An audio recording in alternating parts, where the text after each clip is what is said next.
Why don't we use the sand from the bottom of the sea or the sand from the desert for construction purposes? How do emergency calls work without signal? How do CAPTCHAs actually work? And what's the point behind it? Hello all and welcome back.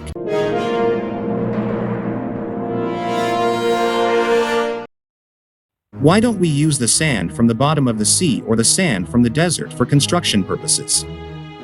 Usually sand can be classified into three types based on grain sizes, as coarse, hard, medium and fine grain size, which is the smallest size.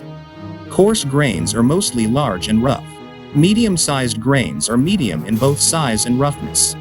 The determination of these fractions is important since they affect the engineering characteristics and performance of sands as pavement layers in terms of plasticity, strength and bearing capacity. The shape of sand particles affects its density and stability and overall engineering behavior.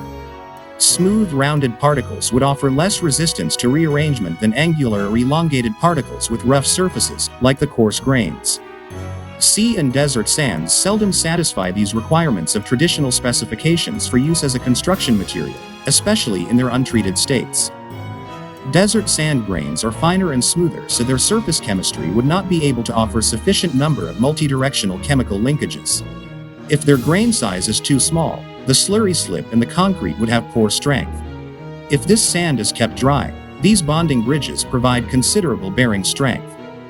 But if the sand becomes wet, the bridges soften, and when overloaded, the bridges break and collapse. Similarly, sea sand also tends to be very fine and rounded. In seawater, chloride is present in abundant quantities, which will cause corrosion of steel and iron used during construction, which ultimately leads to reducing carrying capacity of steel and iron. Therefore, the structure built using this may not be sustainable. Sea sand does not have high compressive strength, high tensile strength, or any other such mechanical and structural integrity properties. So it cannot be used in construction activities. In addition to this, the salt in sea sand tends to absorb moisture from atmosphere, bringing dampness. How do emergency calls work without signal? To understand how emergency calls work without a signal, you must first understand how network signals work. I will try to keep this as simple as possible. Cell phone providers have network towers all around the world. When you call someone on your cell phone, a signal releases from your phone and finds its way to your cell phone company's nearest network tower. After the initial signal hits the first network tower, it bounces from tower to tower until it reaches the network tower that is closest to the person you are calling. Once the signal reaches that final tower, it is sent to the phone of the person you are calling, and you two are able to connect and talk to each other. The signal is transmitted in exactly the same way as a normal call is transmitted with your usual network signal and towers, as it's just sent through a network that is not your own. How do CAPTCHAs actually work? CAPTCHA test is designed to determine if an online user is really a human and not a bot. CAPTCHA is an acronym that stands for Completely Automated Public Turing Test to tell computers and humans apart. Users often encounter CAPTCHA and re-CAPTCHA tests on the internet.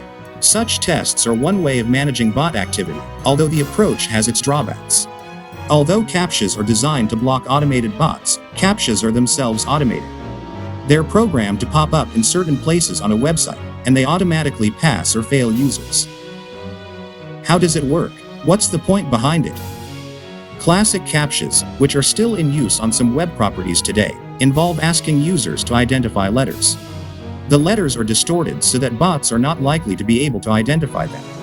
To pass the test, users have to interpret the distorted text, type the correct letters into a form field, and submit the form. If the letters don't match, users are prompted to try again. Such tests are common in login forms, account sign-up forms, online polls, and e-commerce checkout pages. The idea is that a computer program such as a bot will be unable to interpret the distorted letters, while a human being, who is used to seeing and interpreting letters in all kinds of contexts, different fonts, different handwritings, etc., will usually be able to identify them. The best that many bots will be able to do is input some random letters, making it statistically unlikely that they will pass the test, though some do in extremely cases. Thus, most bots fail the test and are blocked from interacting with the website or application, while humans are able to continue using it normally. Now let's come back to the point where I said this method had a few drawbacks. Advanced bots are able to use machine learning to identify these distorted letters and fulfill the test provided. To battle this, most CAPTCHA tests are being replaced with more complex tests nowadays. One such example of complex reCAPTCHA is from Google. Google reCAPTCHA has developed a number of other tests to sort out human users from bots. But that's far too advanced an answer for this question, so let's stop here. Hope you guys learned something. And that's a wrap, guys. Hope you enjoyed this video. If you are a subscriber, thanks for your support, and if you are not, make sure to subscribe for more videos and updates. Thank you for your time.